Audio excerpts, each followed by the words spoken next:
ಇವತ್ತು ಪಶು ವೈದ್ಯ ನೇಮಕಾತಿಯಲ್ಲಿ 80 ಲಕ್ಷ ರೂಪಾಯಿ ಹಣವನ್ನು ಪಡೆದು ಕೆಲಸ ಕೊಡ್ತಕ್ಕಂಥದ್ದು ಬಗ್ಗೆ ಈಗಾಗಲೇ ನೀವು ಪತ್ರಿಕೆಯಲ್ಲಿ ಎಲ್ಲಾದರೂ ತೋರಿಸಿರ್ತಕ್ಕಂಥದ್ದು ಇಡೀ ರಾಜ್ಯದ ಜನ ನೋಡಿದ್ದಾರೆ. ನಾನು ಮಂತ್ರಿ ಆಗಿದ್ದಾಗ 2017 ಸೆಪ್ಟೆಂಬರಲ್ಲಿ ಕ್ಯಾಬಿನೆಟ್ ಡಿಸಿಷನ್ ಮಾಡಿಸಿ ಒಟ್ಟು 650 ಪಶುವೈದ್ಯ ಅಧಿಕಾರಿಗಳಿಗೆ ನೇರ ನೇಮಕಾತಿಯನ್ನು ಮಾಡೋದಕ್ಕೆ ನನ್ನ ಮಂತ್ರಿ ಅವಧಿಯಲ್ಲಿ ಮಾಡಿದ್ದು. ಆವಾಗ ಸುಮಾರು 450 ಎಲ್ಲ ಮಾಡೋದು, 125 ಹೈದರಾಬಾದ್ ಕರ್ನಾಟಕಕ್ಕೆ ರಿಸರ್ವ್ ಮಾಡ್ತಕ್ಕಂಥದ್ದು, ಈ SC ST ಇದಕ್ಕೆ 75, ಒಟ್ಟು 650ನ ನೇರ ನೇಮಕಾತಿಯನ್ನು ನಾವು ಮಾಡಿದ್ದು. ಕಾರಣ ಇಷ್ಟೇ, ನಮ್ಮ ಹಾಸ್ಪಿಟ್ಲ್ಗಳಲ್ಲಿ ಡಾಕ್ಟ್ರುಗಳಿರಲಿಲ್ಲ, ವೈದ್ಯರ ಕೊರತೆ ಇತ್ತು, ರೈತರ ಜಾನುವಾರುಗಳಿಗೆ ಮೆಡಿಸಿನ್ಸು ಇಂಜೆಕ್ಷನ್ ಕೊಡ್ತಕ್ಕಂಥದ್ದಕ್ಕೆ ಭಾರಿ ತಾಪತ್ರೆ ಆಗಿತ್ತು ಅಂಥೇಳಿ ಮುಖ್ಯಮಂತ್ರಿಯನ್ನು ಮನವೊಲಿಸಿ ಡೈರೆಕ್ಟಾಗಿ ಕ್ಯಾಬಿನೆಟಲ್ಲಿ ಅಪ್ರೂವ್ ಮಾಡಿ ಅವ್ರಿಗೆಲ್ಲ ಅಪಾಯಿಂಟ್ಮೆಂಟ್ ಕೊಡಿಸಿದ್ದು. ಅದೇ ರೀತಿಯಾಗಿ ಈ ಸರ್ಕಾರ ಯಾಕೆ ಅದನ್ನು ಮಾಡಲಿಲ್ಲ? ಅದನ್ನು ಬಿಟ್ಟು ರಿಟರ್ನ್ ಟೆಸ್ಟ್ ಮಾಡಿ ಅವರನ್ನು ಅಪಾಯಿಂಟ್ ಮಾಡ್ತಕ್ಕಂಥದ್ದಕ್ಕೆ ಹೋಗಿರ್ತಕ್ಕಂಥದ್ದು ಏನಕ್ಕೆ? ಬಹುಶಃ ಅದನ್ನು ಮಾಡಿರ್ತಕ್ಕಂಥದ್ದು ಈಗ 80 ಲಕ್ಷ ಹೇಳಿರ್ತಕ್ಕಂಥದ್ದು ಅದು ನಿಜ ಅಂತಕ್ಕಂಥದ್ದು ಎದ್ದು ಕಾಣಿಸ್ತಾ ಇದೆ. ಸರ್ಕಾರ ಈಗಲೂ ಕೂಡ ಕಟ್ತಿರೋದು ಆ ನೇಮಕಾತಿಯನ್ನು ಮಾಡ್ತಕ್ಕಂಥದ್ರಲ್ಲಿ ನೇರ ನೇಮಕಾತಿಯನ್ನು ಕ್ಯಾಬಿನೆಟ್ ಡಿಸಿಷನ್ ತಗೊಂಡು ಮಾಡಿ ಮೆರಿಟಲ್ಲಿರ್ತಕ್ಕಂಥವ್ರಿಗೆ ರೋಸ್ಟರ್ ಪ್ರಕಾರ ಯಾರ್ಯಾರು, ಯಾಕೆಂದರೆ ಅಲ್ಲಿ ಸ್ಟೂಡೆಂಟು ಸೇರಿರ್ತಕ್ಕಂಥವ್ರು ಯಾರು ಅಂದರೆ ಅಲ್ಲಿ ನಿಜವಾಗ್ಲೂ ಕೂಡ ಮೆರಿಟಲ್ಲಿರ್ತಕ್ಕಂಥ ರಾಜ್ಯದ ವಿದ್ಯಾರ್ಥಿಗಳೇ ಹೊರತು ಬೇರೆ ಯಾರೂ ಅಲ್ಲ. ಅದರಲ್ಲಿ ಮೆರಿಟ್ ಇದ್ದವ್ರಿಗೆ ಮತ್ತೆ ಇನ್ನೊಂದು ಎಕ್ಸಾಮ್ ಬರೆಸ್ತಕ್ಕಂಥದ್ದು ಮಾಡಿದರೆ ಇದರಲ್ಲಿ ಗೋಲ್ಮಾಲ್ ಆಗಿದೆ, ಗೋಲ್ಮಾಲ್ ಆಗ್ತದೆ ಅಂತಕ್ಕಂಥದ್ದು 100ಕ್ಕೆ 100 ಅವರೇ ಒಪ್ಕೊಂಡಂಗೆ ಆಗಿದೆ. ನಾನು ಜೊತೆಗೆ ಈ ಪಶುವೈದ್ಯದ ಅಧಿಕಾರಿಗಳಿಗೆ ಒಂದು ಮೆಡಿಕಲ್ ಅಲವೆನ್ಸ್ ಅಂತೇಳಿ ಏನು ಡಾಕ್ಟರ್ಸ್ಗೆ MBBS ಡಾಕ್ಟರ್ಸ್ಗಿತ್ತು ಅದೇ ಸೌಕರ್ಯವನ್ನು ನಾನು ವೆಟರ್ನರಿ ಡಾಕ್ಟರ್ಸ್ಗೆ ಇಡೀ ರಾಜ್ಯದಲ್ಲಿ ಕೊಡಿಸ್ತಕ್ಕಂಥದ್ದಕ್ಕೆ ನಾನು ಮುಂದಾಗಿ ಅವ್ರಿಗೂ ಕೊಡಿಸಿದೆ. ಯಾಕೆಂದರೆ ಇವರು ಸರ್ವಿಸ್ ಮಾಡ್ತಾಯಿದ್ರು, ಅವರು ಸರ್ವಿಸ್ ಮಾಡ್ತಾಯಿದ್ರು. ಆ ಸರ್ವಿಸನ್ನು ಇವ್ರಿಗೆ ಯಾಕೆ ಕೊಟ್ಟಿಲ್ಲ ಅಂತೇಳಿ ಕ್ಯಾಬಿನೆಟ್ ಡಿಸಿಷನ್ ತಗೊಂಡು ಆವಾಗ ಎಲ್ಲ ವೆಟರ್ನರಿ ಡಾಕ್ಟರ್ಸ್ಗಳಿಗೂ ಅಲೈನ್ಸ್ ಕೊಡ್ತಕ್ಕಂಥದ್ದಾಯಿತು. ಬಹುಶಃ ಇವತ್ತು ಆ ವೆಟರ್ನರಿ ಡಾಕ್ಟರ್ಸ್ಗಳು ದೇ ಆರ್ ವೆರಿ ಹ್ಯಾಪಿ, ಅವರ ಪ್ರೊಫೆಷನಲ್ಲಿ ಚೆನ್ನಾಗಿದ್ದಾರೆ. ಯಾವುದಕ್ಕೆ ಇದನ್ನು ಮಾತಾಡ್ತಾ ಇದ್ದೀನಿ ಅಂದರೆ, ಇಲ್ಲಿ 80 ಲಕ್ಷ ಕೊಟ್ಟು ನೀವು ಅಪಾಯಿಂಟ್ಮೆಂಟ್ ತಗೊಂಡ ಮೇಲೆ ಅಲ್ಲಿ ರೈತರ ಮತ್ತು ಜಾನುವಾರುಗಳ ಮುಖಾಂತರ ದುಡ್ಡನ್ನು ಪಡೀತಕ್ಕಂಥದ್ದಲ್ಲಿ ಯಾವುದೇ ಆದಂಥ ಸಂಶಯ ಇಲ್ಲ. ಇದು ಮೋಸ ಯಾರಿಗೆ ಅಂದರೆ ನಿಜವಾದಂಥ ರೈತರಿಗೆ ಅನ್ಯಾಯ ಆಗ್ತದೆ ಅಂತಕ್ಕಂಥದ್ದು. ಈಗಲೂ ಕೂಡ ಸರ್ಕಾರ ಎಚ್ಚೆತ್ಕೊಂಡು ಈಗ ನಾವು ಅದನ್ನು ಮತ್ತೆ ತಡೆ ಹಿಡ್ದಿದ್ದೀವಿ ಅನ್ನೋದು ಪ್ರಶ್ನೆ ಅಲ್ಲ. ಇದು KPSಗೆ ಹೋಗೋದು ಅದರಲ್ಲಿ ಅವಶ್ಯಕತೆ ಇಲ್ಲ. ಎಲ್ಲ ಮೆರಿಟ್ ಸ್ಟೂಡೆಂಟ್ ಇರ್ತಕ್ಕಂಥವ್ರು ದಯಮಾಡಿ I am requesting the government ಇದನ್ನು ವಿತ್ಡ್ರಾ ಮಾಡಿ ನೇರ ನೇಮಕಾತಿಯನ್ನು ಹಿಂದೆ 2017ರಲ್ಲಿ ಯಾವ ರೀತಿಯಾದಂಥ ಅಪಾಯಿಂಟ್ಮೆಂಟ್ ಮಾಡಿದ್ರು ಆ ರೀತಿಯಾಗಿ ಅಪಾಯಿಂಟ್ಮೆಂಟ್ ಮಾಡಿ ನಿಜವಾದಂಥ ಅರ್ಹರಿಗೆ ಮೆರಿಟ್ ಇರ್ತಕ್ಕಂಥವ್ರಿಗೆ ಡಾಕ್ಟ್ರನ್ನ ಕೊಡ್ತಕ್ಕಂಥದ್ದಾಗಬೇಕು. ಈಗ ಅದು ಅಲ್ಲದೆ ಈಗ ಕರೆದಿರ್ತಕ್ಕಂಥದ್ದು 400 ಆಸ್ಪತ್ರೆಗಳನ್ನು ಮೇಲ್ದರ್ಜೆಗೆ ಏರಿಸಿದ್ದೀವಿ. ನಾವಿದ್ದಾಗಲೇ 1000 ಡಾಕ್ಟರ್ಸ್ಗಳು ಅವಶ್ಯಕತೆ ಇದೆ. ಅದನ್ನು ಕೂಡ ಹೆಚ್ಚಿಗೆ ಮಾಡಿ ಡಾಕ್ಟ್ರನ್ನ ಅಪಾಯಿಂಟ್ ಮಾಡ್ತಕ್ಕಂಥದಕ್ಕೆ ಸರ್ಕಾರ ಮುಂದಾಗಬೇಕು. ಈ ಥರ ಕಿಕ್ ಬ್ಯಾಕ್ಸು ಬೇರೆ ಥರ ಹಣ ಮಾಡ್ತಕ್ಕಂಥದ್ದಕ್ಕೆ ಹೋಗಬಾರ್ದು. ರೈತರ ಶಾಪ ತಗೊಳುತ್ತೆ ಅಂತಕ್ಕಂಥದ್ದಲ್ಲಿ ಈ ಸಂದರ್ಭದಲ್ಲಿ ಹೇಳೋಕ್ಕೆ ನಾನು ಇಚ್ಛೆಪಡ್ತೀನಿ.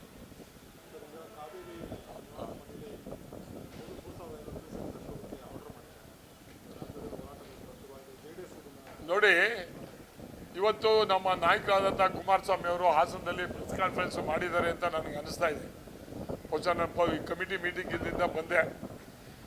ಇವತ್ತು ನಮ್ಮ ಕಾವೇರಿ ಕೊಳದಲ್ಲಿ 60% ಮಳೆಗಳು ಕಡಿಮೆ ಆಗಿದೆ. ಯಾವ ಕೆರೆಗಳು ತುಂಬಿಲ್ಲ, ಯಾವ ಡ್ಯಾಮ್ಗಳು ತುಂಬಿಲ್ಲ. ಇವತ್ತು ನಿಜವಾಗ್ಲೂ ಕೂಡ ನಮ್ಮ ಹೇಮಾವತಿಯ ಹೊಳೆಯವರು 3,000-4,000 ಮಾತ್ರ ಇದೆ. ಇಷ್ಟೊತ್ತಿಗೆ ಹೋದ್ಸಲಿ ಡ್ಯಾಮು ತುಂಬಿ ನೀರು ಹರಿತಕ್ಕಂಥ ದಿನಗಳಿತ್ತು. ಇವತ್ತಿನ ಪ್ರಕಾರ ನಮ್ಮ ಕುಡಿಯೋ ನೀರಿಗೆ ಮತ್ತು ನಮ್ಮ ಈ ಕಾವಲಿನಲ್ಲಿ ನೀರು ಹರಿಸಿ ಜಾನುವಾರುಗಳಿಗೆ ನೀರು ಹರಿಸ್ತಕ್ಕಂಥದ್ದು ಮಾಡಿದರೆ ಡ್ಯಾಮು ಕೂಡ ಯಾವುದೇ ಕಾರಣ ಒಂದು ಡ್ರಾಪು ನೀರು ಇರೋದಿಲ್ಲ.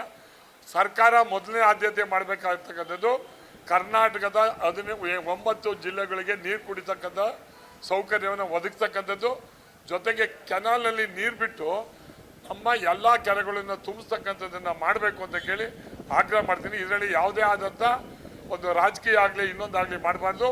ಸರ್ಕಾರ ರಾಜ್ಯದ ರೈತರ ಹಿತಾಸಕ್ತಿಗೆ ಹೋಗೊಡ್ಬೇಕು, ರೈತರ ಪರವಾಗಿರಬೇಕು ಅಂತಕ್ಕಂಥದ್ದನ್ನು ನಾನು ಈಗ ಸರ್ಕಾರಕ್ಕೆ ಒಂದು ಎಚ್ಚರಿಕೆಯನ್ನು ಕೊಟ್ಟು, ಈಗ ಮುಂದಿನ ದಿನಗಳಲ್ಲಿ ಏನಾದ್ರು ಹೋರಾಟಗಳನ್ನು ಮಾಡಿದರೆ ನಮ್ಮ ಪಕ್ಷನೂ ಕೂಡ ಈ ಕಾವೇರಿ ಇದಕ್ಕೆ ಹೋರಾಟಕ್ಕೆ ಅವ್ರಿಗೆ ಧ್ವನಿಗೂಡಿಸ್ತೀವಿ ಅಂತಕ್ಕಂಥದ್ದನ್ನು ಹೇಳ್ತೀವಿ. Thank you.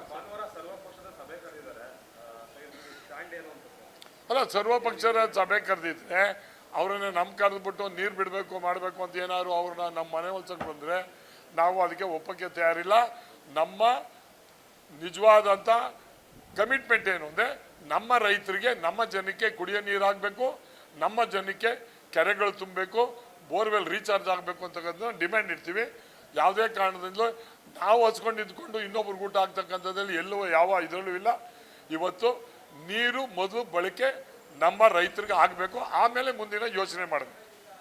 ನಾವು ಅದಕ್ಕೆ ನೀರೇನಾದ್ರು ಬಿಟ್ಟರೆ ಅದಕ್ಕೆ ನಮ್ಮದು ವಿರೋಧವನ್ನು ನಾವು ಇದು ಭಾನುವಾರ ಕರೆದಿರ್ತಕ್ಕಂಥ ಸಭೆಯಲ್ಲಿ ವಿರೋಧವನ್ನು ವ್ಯಕ್ತಪಡಿಸ್ತೀವಿ.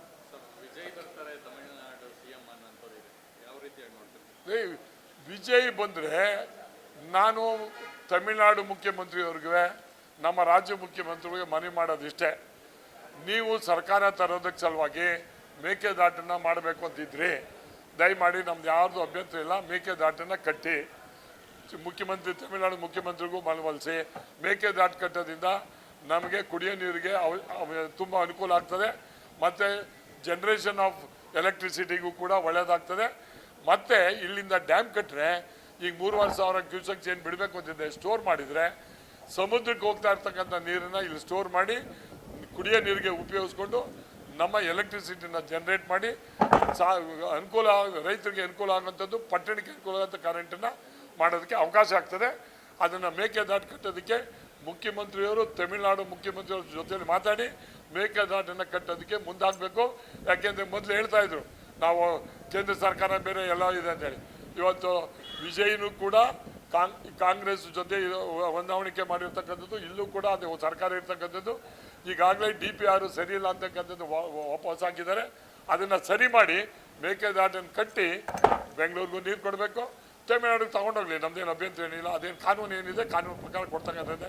ಮೊದಲು ಆದ್ಯತೆ ನಮ್ಮ ಹೊಟ್ಟೆ, ನಮ್ಮ ಹಸು. Thank you.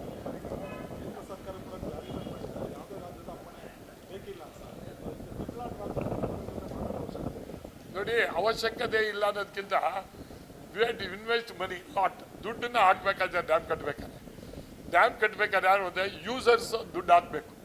ಈಗ ನಮಗೆ ಯೂಸ್ ಏನಾಗ್ತದೆ ಅಂದರೆ ಕೇವಲ ನಮಗೆ ಎಲೆಕ್ಟ್ರಿಸಿಟಿ ಮತ್ತು ಬೆಂಗಳೂರು ಕುಡಿಯೋ ನೀರಿಗೆ ಮಾತ್ರ ಯೂಸ್ ಆಗೋದು ಮೇಕೆದಾಟು. ಆ ಮೇಕೆದಾಟನ್ನು ಸ್ಟೋರ್ ಮಾಡಿ ನೀರು ಬಿಟ್ಟೋದು ತಮಿಳ್ನಾಡಿಗೆ, ಅವ್ರಿಗೆ ಅಗ್ರಿಕಲ್ಚರ್ಗೆ ಅನುಕೂಲ ಆಗ್ತದೆ.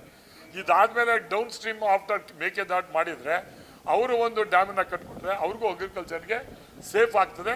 ಇದನ್ನು ನಾನು ತಮಿಳ್ನಾಡು ಮುಖ್ಯಮಂತ್ರಿಯವರಿಗೆ ಮನವಿ ಮಾಡೋದಿಷ್ಟೇ, ಈಗ ಮಾಡ್ತಕ್ಕಂಥದ್ದಕ್ಕೆ ನಮಗೆ ಸಹಕಾರ ಕೊಟ್ಟು ಮೇಕೆದಾಟನ್ನು ಕಟ್ಟೋದಕ್ಕೆ ಒಂದು ಸಾಮರ್ಥ್ಯ ಕೊಡಬೇಕು. ಜೊತೆಗೆ ಕೆಳಗಡೆ ಡೌನ್ ಸ್ಟ್ರೀಮಲ್ಲಿ ಅವರು ಒಂದು ಸ್ಟೋರ್ ಮಾಡಿಕೊಂಡು ಸಮುದ್ರಕ್ಕೆ ಹೋಗ್ತಕ್ಕಂಥ ನೀರನ್ನು ತಡೆ ಹಿಡ್ಕೊಂಡು ಅವರು ಅಗ್ರಿಕಲ್ಚರ್ಗೆ ಉಪಯೋಗಿಸ್ಕೊಳ್ಳಿ ಅಂತಕ್ಕಂಥದ್ದು ನನ್ನ ಒತ್ತಾಯ.